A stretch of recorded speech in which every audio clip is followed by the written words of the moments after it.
Great to be here. Let us start by having a collaborative experiment today.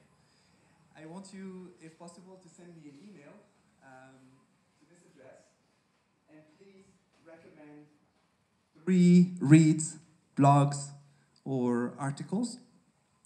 Things that blogs you follow or articles you've read recently that you think I should be aware of.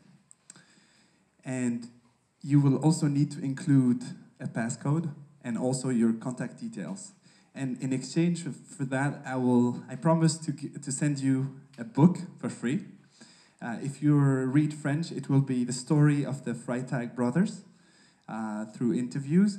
And if you would prefer something multilingual, I also have something for you. Before founding Helvetique, I worked for 4 years in venture capital. So we worked very hard at selling our money. We reviewed so many companies looking for funding. So I compiled a couple of numbers for you. And at the time, there were over 1,600 companies looking for funding.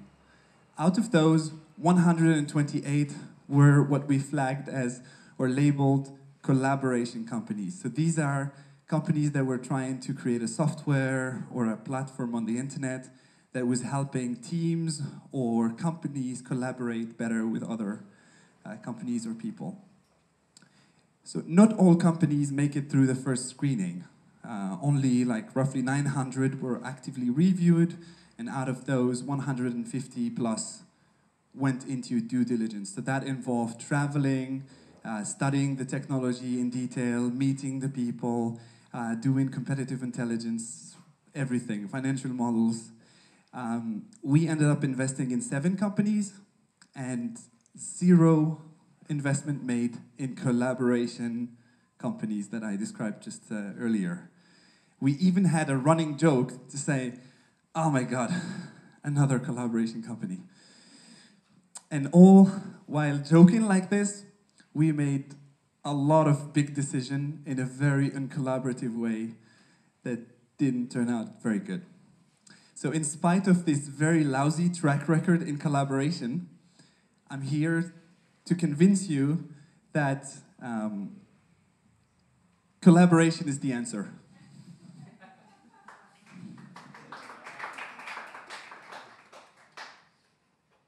So collaboration is the answer, and especially for startups and for when you're trying to bootstrap a project. So we probably all agree here that startups very often rhyme with opportunity, but they also rhyme with pressure. This, by the way, is the picture of the Paper Museum in Basel. I really recommend you visit it, it's amazing. And you hear this sound of pressure, boom, boom, boom. And also when you have to dry your paper, you have to put it under a lot of pressure. So let me ask you a question. What are the kind of pressures that startups face? What are usually startups lacking? Okay, money, ideas, resources, time. Okay, there you go. Number 1 is lack of money. Number 2 is lack of time. Then other things you've mentioned, and on and on. So usually lack of money is like, okay, you've had this idea, and then the next day it was still there, and then at some point you started and you were able to make your first prototype, and then you keep going, you show it to people, they think it's great, and at some point you need a little bit more money to make something even better, to convince somebody to fund you, or to convince a company to buy your software, because you need money. And then you think, okay, I need this, or maybe you need money to hire these good people who are gonna help you sell, because you think, I am very good at creating products, but I can't sell. You know, I just can't cold call people, or I can't do these things, these kind of things. So, and then you see all this money that you need, and at some point you probably look like a guy like this. It's like, you know, where's this, where am I gonna find this money? And in my opinion, collaboration is a solution. But before heading into this, consider this, you know? I don't know if you know the company Threadless. They make design t-shirts. They were started supposedly with $1,000. Now they're a huge company. The next one is a card game called Cards Against Humanity, an awesome game.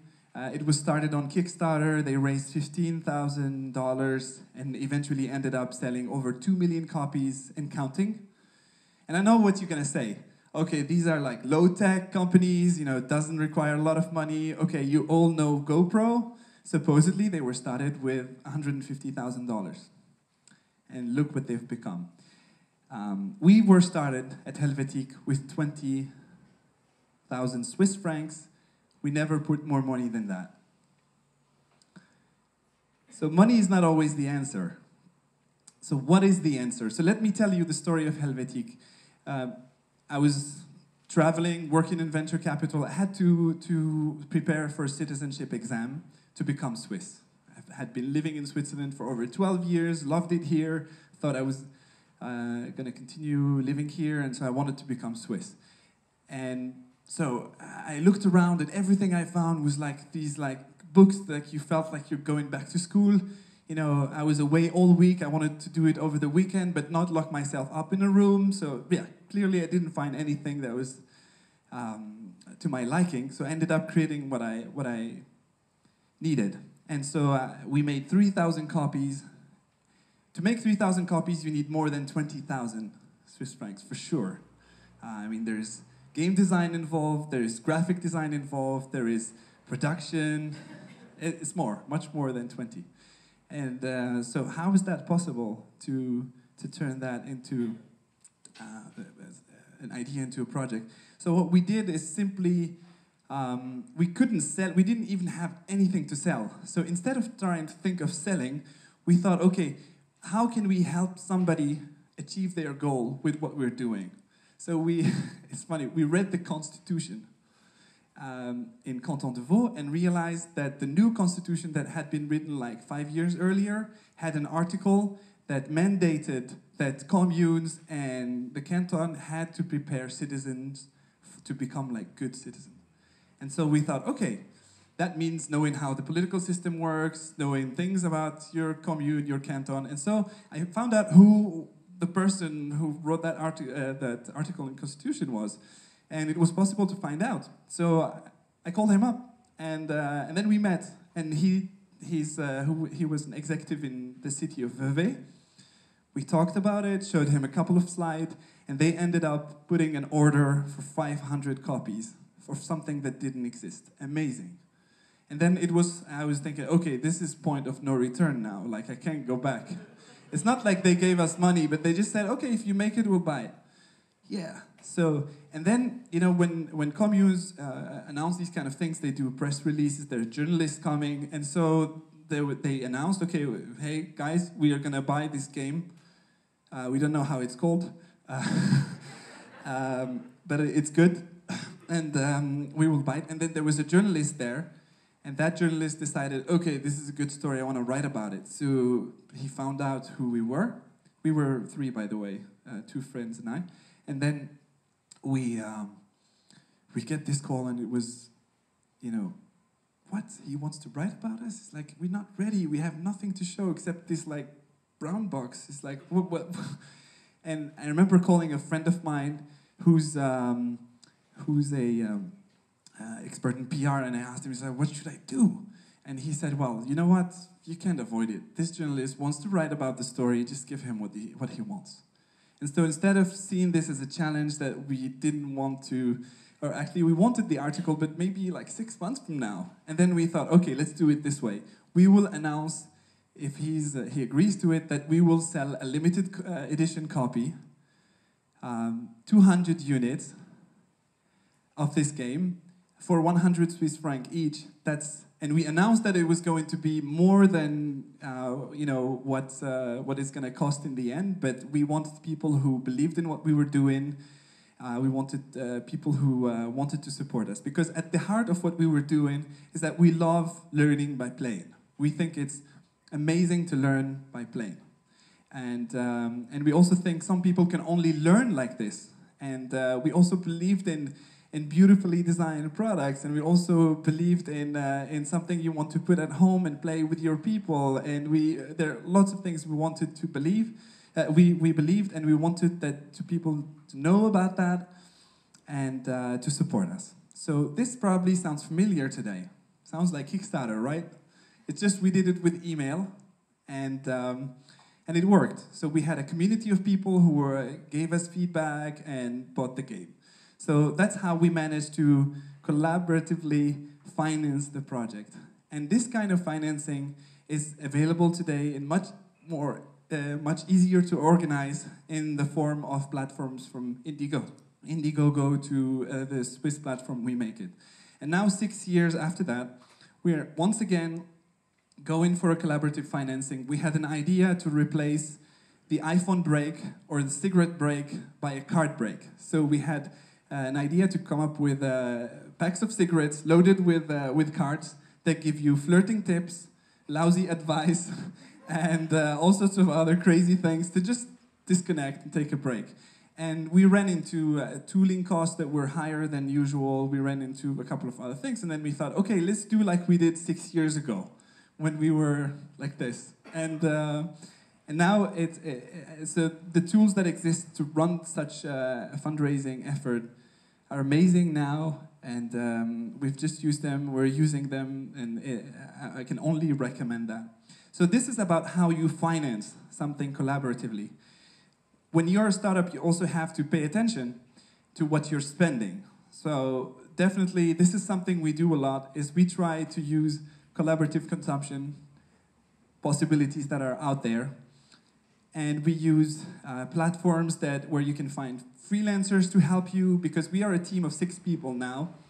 And sometimes we're just stretched too thin. So it's funny to think of it as consumption. This is just a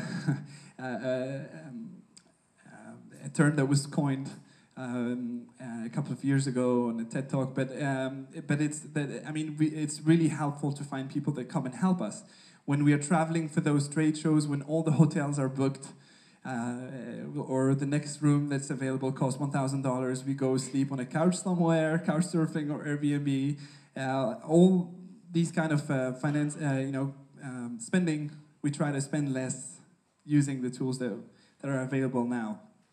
And the final point when it comes to lack of money is partnering. Very often partnering replaces money. When you can, that's the definition of collaborate. One of the definitions of collaboration to me is that you're, helping someone else achieve their objectives, they are helping you, and there is a great deal there. So very often when I think of partnering, or when I discuss partnering with people, I have the impression people think partnering is all like deal making and some kind of magic involved. But at the end of the day, it's people doing business with people. So I can tell you that we at Helvetique, we go to people we like, and we tell them we have no money. Let's work together. So very upfront. So I think if you're honest, if you have value to bring, you can do lots of partnerships without money. And that's very valuable for startups. So that's about money. And now, sometimes, you guys said, sometimes it's lack of time. Because there are so many things you could do. Like every morning you wake up, there are 100 things that are important for your startups that you need to be working on. Yeah, so when it's lack of time, what do you do? So I'm going to go back to a story of the beginning, when we created the game. So the 3 people we were involved in creating this game, we all had a job on the side. The job was the main thing. The project was on the side. I tend to forget. And so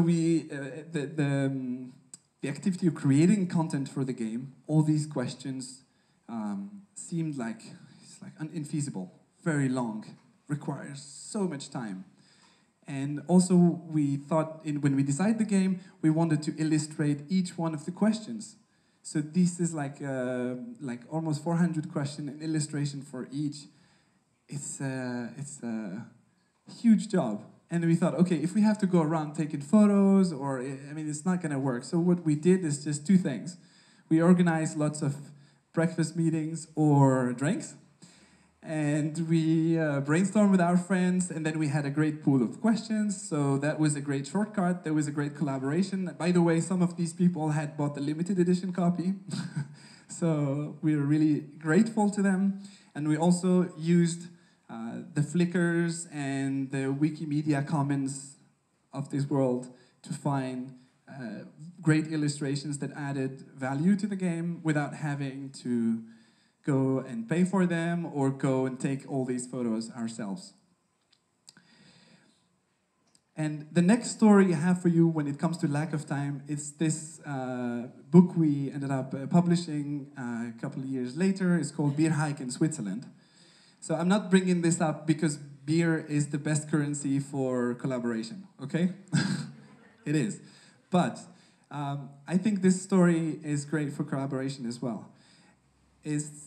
I think collaboration starts in your team. Everybody can come up with the next big idea for your company. So this idea that became a bestseller for us was the idea of Philip, who is in charge of sales. He was reading an article, he read an article in the Migros magazine about women in beer. There were three profiles, including the profile of Monica Saxer. She's a serious hiker. She's a guide in the Swiss Alpine Club, and she loves beer. So she's constantly watching those listings that the federal government makes when there is a new brewery somewhere. And so when there is a brewery she's really interested in, she's gonna draw a hike and go there. And so he read about this, and then he checked her website. It looked very basic. And then we thought, okay, this is a great idea. We could do something with it. So Philip, my colleague, who's not in charge of creating ideas, not in charge of products or anything, came up with this huge idea. And of course, we could have tried to create this book on our own, not going back to Monica, but actually we went to her, and she was very reluctant. She said, well, I don't have a book, I only have these descriptions. Some of them are 3 years old. It's not going to work. We really had to convince her. It was a hard job. It ended up convincing her, and we said, okay, let's not do it the traditional way. Let's not do it like you submit something to us and then we put it out there.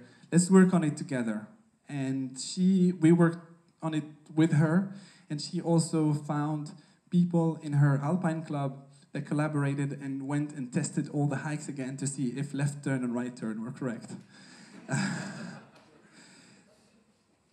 So that's where lack of time can be compensated with collaboration inside and outside.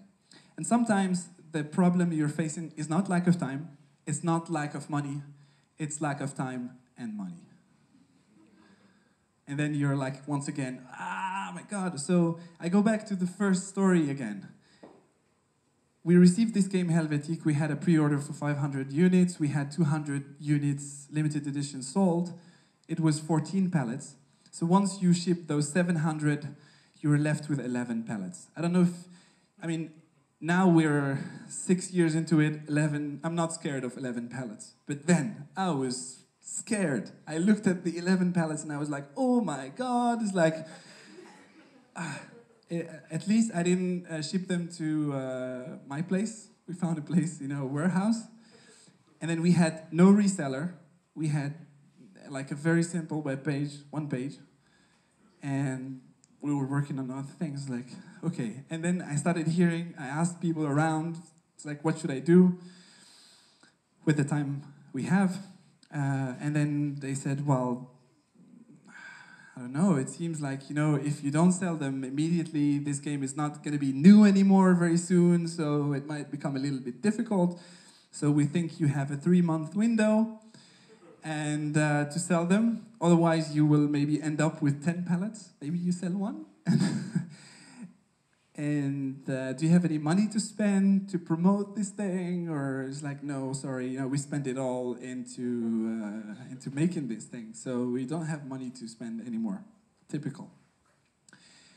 So this sounds like a moment again. And picking up the phone, I started calling people. It's like, okay, like you don't have time to hire people. I mean, by the time you found the right person, even if they want to work for a commission or whatever, by the time you found them, by the time you brief them, it will be like 23rd of December. Good luck. So I said, what should I do? Let's say, okay, do what you're doing now. Just pick up the phone. So I picked up the phone, started calling resellers in Geneva, Lausanne, Fribourg. It was like, what? Okay, a game about Switzerland? Okay, yeah, there are some games that exist already about Switzerland. Okay, well, send me 3 copies. And I was like, 3 copies, 11 pallets. Oh my God, it's like... It's not gonna work like this. So it's like, what should I do? I called the same guy again and I said, okay, but you told me to call people, but it's not working. I said, okay, well, call people. I mean, your story is great. Go for it. Call some journalists and see if they want to talk about it. Maybe then your other calls will work. And then we put the calls to journalists. And I mean, I don't know about you guys, but for me, calling is not easy. But still, I picked up the phone and I just explained what we did. I was like, I'm not trying to convince anything to do anything. I'm just telling the story. And it started and we did it totally wrong. Like, I called the radio. It's like every PR company would tell you, there is an impact factor, so like you should start with the high impact factor, and then all the others will write about it or will talk about it. We did it upside down, but it still worked. I mean, the story was very powerful. And that's one of the key learnings I had so far, is that a story has a lot of value, not only to get coverage about what you're doing, but to bring people in the team. When we go talk to people who are our partners reselling the products, they tell us, you guys are different. You just all this enthusiasm for your ideas, all this direct contact we have. It really is different from anything else we are encountering today on the market, and it makes a difference. So I think you can't fake a story, though. You can try to fabricate it, but it's best if you have a great story, if you do things not in a contrived way, not market research based, just a story from your guts, go for it, and then I think it makes your life easier afterwards. I'm not saying that's the only way, but I think it makes your business life much easier afterwards. So in the end, I think, we talked about pressure. I think one should embrace the pressure. Be like Roger Federer. The reason why I think everyone should embrace pressure is that pressure generates value. It forces you to be creative, to find all sorts of other ideas, and I think great ideas and great companies are made under pressure. Not when you're comfortable. It's when you're uncomfortable. And the next thing we think about a lot is summarized in this saying by Samuel Beckett, that another Swiss tennis player has adopted, Wawrinka, to much success, is ever tried, ever failed, no matter, try again, fail better. And not everything we tried in the last 6 years worked. And when we fail, we want to keep going and have a good batting average. And we always think about the fundamentals that are collaboration, stories, and genuine approach to what we do. So now back to our collaboration experiment. Please send an email with your 3 reads, blogs, and articles that you really recommend. Your contact details so we can ship the book to you, and the magic passcode is CREATE. And I would love it if a couple of years from now, I would be talking about this day where I asked you guys to send me these 3 books and articles or blogs that gave us an idea, helped us to hire a great graphic designer, or put us in touch with an influential blog. And that would be the great example of collaboration. Thank you.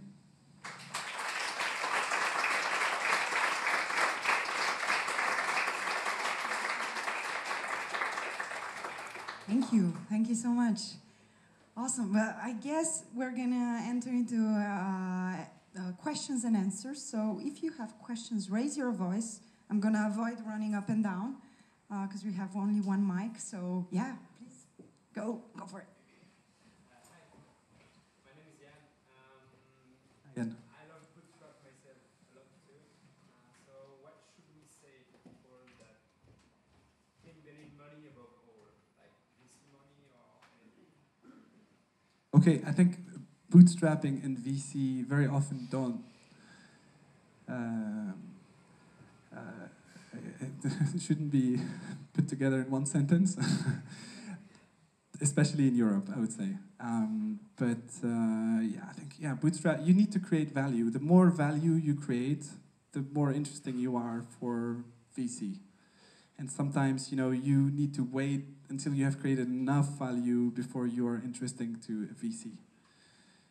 VC is almost the most expensive financing you can find. So when you're just starting, if you spend too much time thinking about VC, you maybe should be thinking about something else. And I'll just finish by saying, the worst thing that could happen to you is to get a couple of VCs interested. And then they think, okay, this is cool. Send me a business plan. Do you have a financial model? Yeah, send me a financial model as well. Can you send me what you think of that company and what that company, and then you look and it's 6 months later, and after a meeting between all the partners, they decide they don't invest in your company. Yes? Hi, Marla. I wanted to know, do you plan to take your game online? Hi, Marla.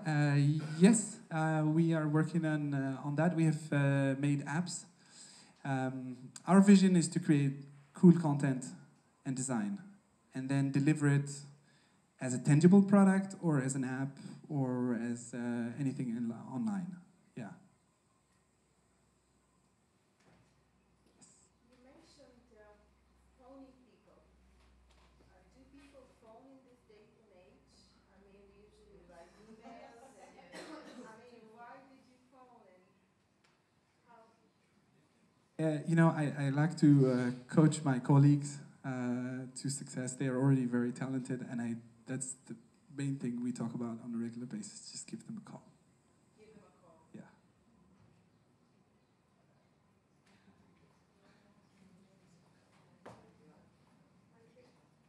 Hi, my name is Stephanie. My question is, how would you measure your success?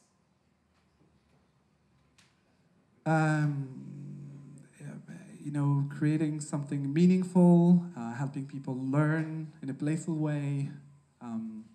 Yesterday I got an email from a mother who said that her kid loves the game. It's made my day. Yeah.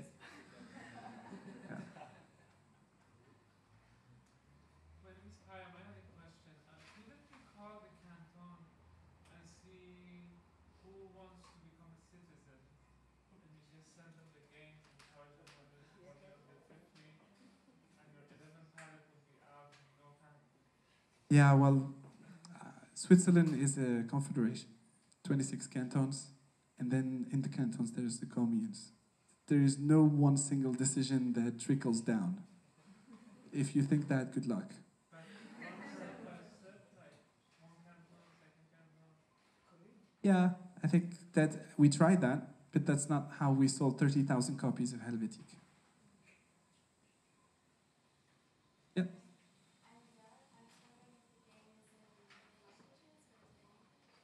Yeah, the game is in English, German, Italian is out of print, and then French is in reprint. And I have to say, also to answer two questions in one, that we ended up realizing that people who were, we had people who were applying for citizenship buying the game, but there was also a lot of just Swiss people who wanted to become Swiss again.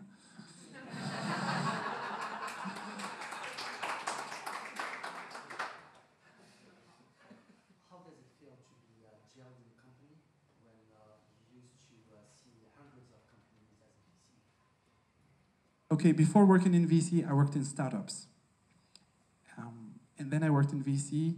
And I guess the reason why I started this project on the side was the story, the conviction, but there was also an extra thing, is that after 4+ years in VC, I wanted to do something operational. I wanted to do something tangible. I wanted to do something that, that's why I ended up going for a board game and not like an app as well. Is that there was like the need to make something tangible, that you can touch and give to people. So it feels really good. I loved working in VC. I think I wish, I hope I will go back to it at some point. But yeah. So for your, this story is big, as it seems to me, how this product came about, and it grew over time. So where is it going towards to? So what we are doing now, we've grown the team to 6 people now, and we are in Switzerland and outside of Switzerland. And we are creating concepts using Switzerland a bit as a test market for them, and also then exporting them to US and France and Germany. Very exciting. Yeah.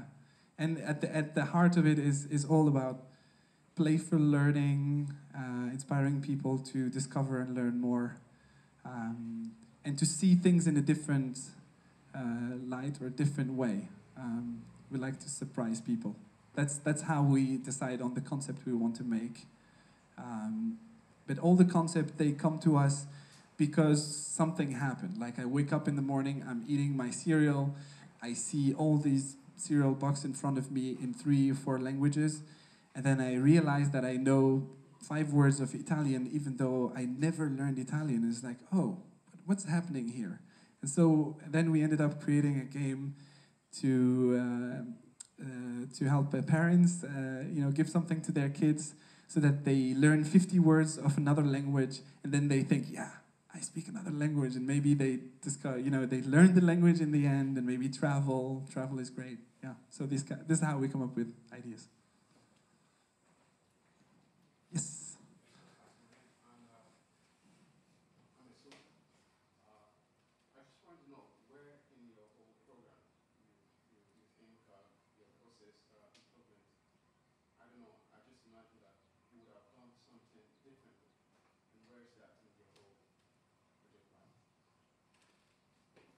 Different from what had been done on the market, you mean? Yeah. Is there anything you wish you would have done differently? Done different. Oh, many things.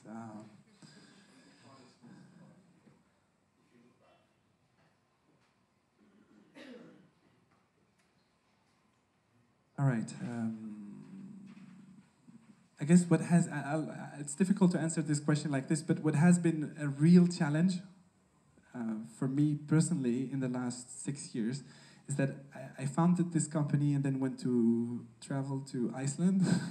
And then when the 3,000 games were sold out, I was in the middle of nowhere having calls from people who wanted the game. And I was like, it's done, it's over, this project is not going to continue. It was like, and after 10 calls and I wanted to keep on going with my vacation, I said, okay. I called the guys in Germany who are producing. I was like, okay, well, please reprint. And I was never sure that it was going to work out.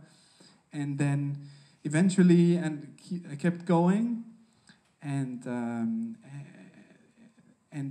run the company from Boston, from Copenhagen. So it was always a bit of a virtual team.